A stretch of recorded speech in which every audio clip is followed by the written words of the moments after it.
All right, Capricorn Risings, you all have Sagittarius within your 12th house, which means that Jupiter is the ruler of your 12th house. My name is Tracy Leela with soul2soul.ca. Before we get started, I want to encourage you to subscribe to the channel, to like the video, hit that notification button, and know that your support on my channel really does help my channel to grow. And in its growth, I'm able to reach more people who are in need of guidance along their healing journey.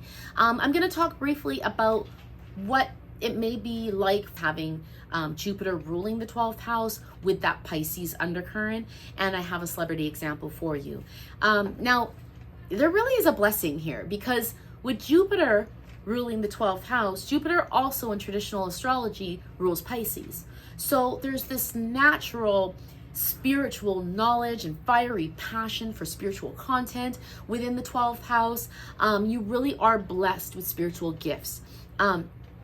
But it can be a bit confusing to put it all together because they're both of mutable energy. So there's a lot of mutable energies moving and going. Can't really stay fixed on something and can't really start something. It's just this mutable kind of energy moving around, which can be a bit confusing. I would say that's your biggest downfall, is just a little bit of confusion. But there is the blessings. There are the spiritual knowledge and the spiritual gifts that come with that. Now, Jupiter itself within the 12th house will grant you the spiritual gifts, but protect you from the hardship of the 12th house. Now, this is provided that you have Jupiter within the 12th house, or you have no planets within the 12th house as a Capricorn rising. Which moves me on to my celebrity example of Zac Efron. He is a Capricorn rising. He has Saturn and Uranus in the 12th house. So he has had the blessings of the 12th house, but he has also faced the hardship of the 12th house because he has Uranus there.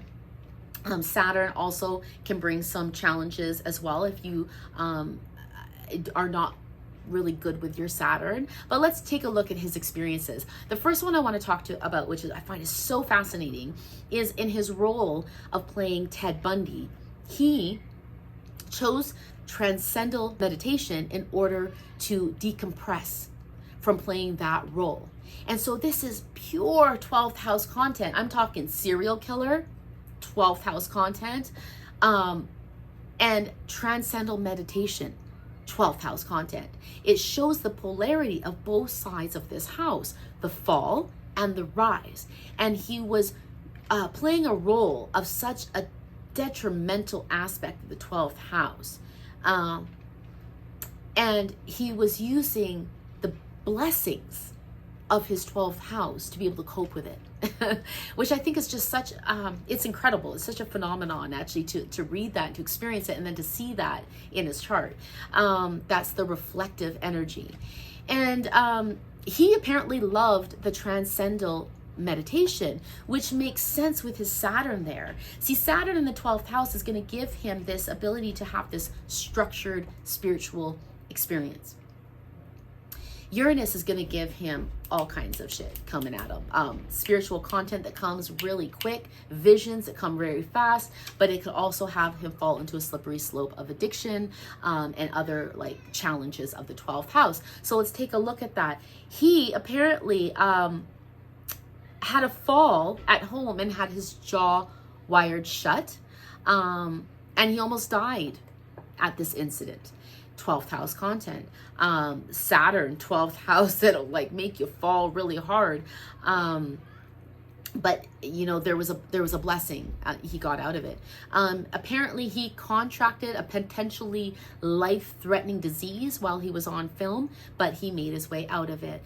He has faced mental illness, insomnia, depression, and anxiety. Again, 12th house content, but was able to rise out of it.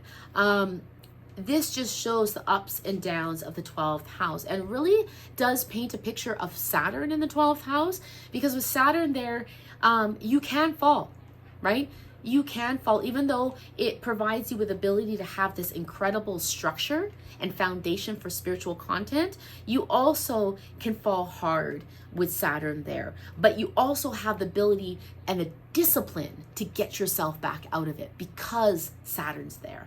So it can be detrimental, and it can also be a blessing. And until next time.